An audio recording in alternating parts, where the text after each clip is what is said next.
Mrs. Clark, welcome. We went inside. He started briefing me on updates, numbers, expansion. Miles walked beside me, adding details here and there. Then noise near the elevator. I turned.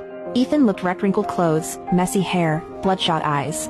He was fighting security, trying to rush toward me. Liz! Honey! Just look at me! I'm sorry, honey! I'm so sorry! Security held him back. He kept thrashing, eyes full of regret and desperate pleading.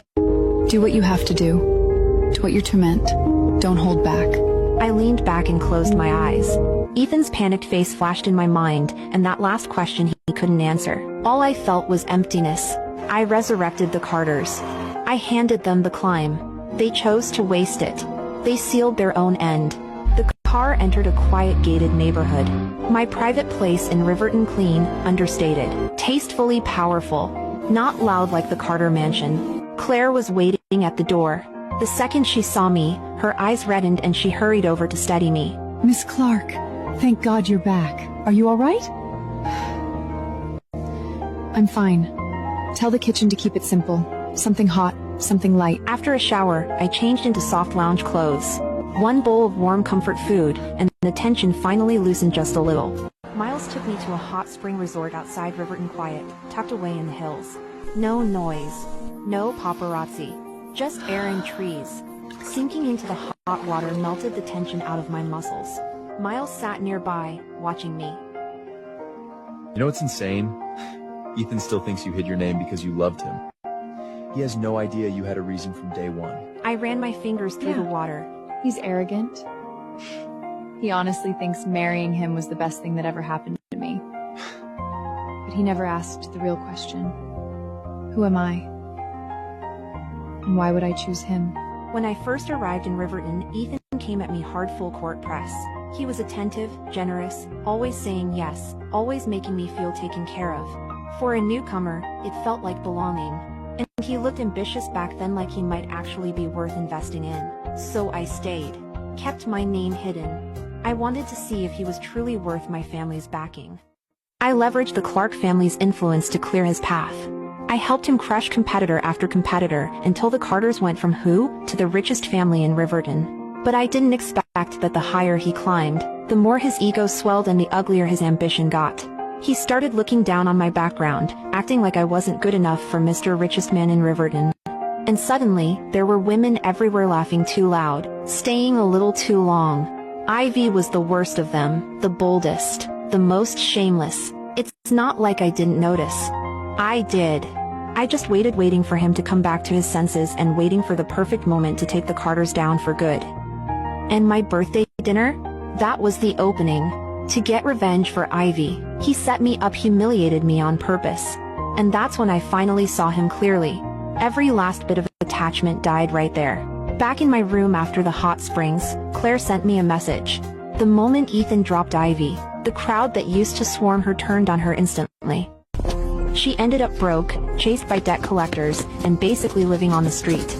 Rumor was she was digging through a produce market for thrown-out scraps, looking absolutely wrecked. Victor forced Ethan to issue a public confession. A 3-hour live stream apology, press conferences, social media statements, every outlet you can imagine. They humiliated themselves in front of millions. And I still didn't move. My brother's life isn't something you settle with PR damage control. What the Carters owe me, what they owe the Clarks, I'm collecting it slowly, with interest. Days passed. The Carters got worse. Partners pulled contracts. Banks called in loans. Regulators stepped in. Carter Group couldn't hold the line. Bankruptcy. Liquidation. Victor couldn't take it. He had a massive brain hemorrhage, landed in the hospital, and slipped into a vegetative state. Ethan went from the top of Riverton to nothing overnight. He sold every property and every luxury car to pay for Victor's treatment, but it barely made a dent. He tried 100 ways to get to me. I shut every door. He even went to Westbridge, trying to beg the senior members of the Clark family to step in. They didn't even grant him a meeting. Security showed him the door. That night, I went with Miles to a business gala packed with elites. As the Clark heiress, I was the center of attention. The very people who once looked down on my background were now scrambling to align themselves with me. Their faces were coated in fake smiles, nothing like that cold, mocking energy they had in the restaurant. I handled it smoothly, calm, elegant, charming when I wanted to be.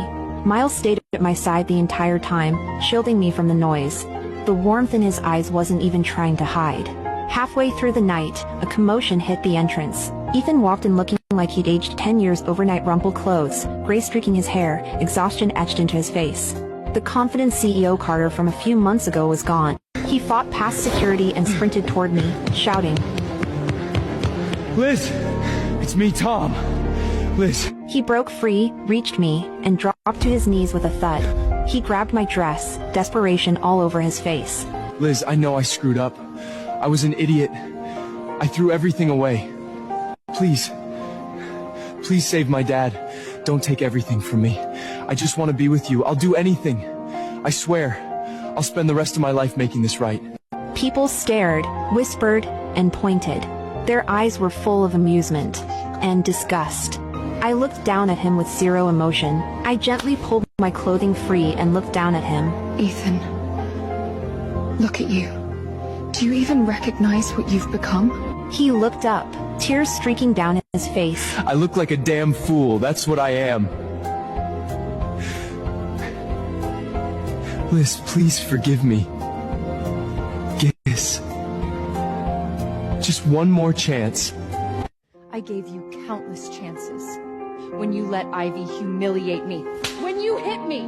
When you stood there while those men put their hands on me. And you didn't move. Did you ever think this day would come? I wasn't thinking! Ivy fooled me! Liz, you were always the only one. I've always loved you. Love? I laughed soft, sharp, mocking. Don't call that love. That's not love. Ethan, remember this. You destroyed what we had with your own hands, and you pushed the Carters into the grave. This is on you. Nobody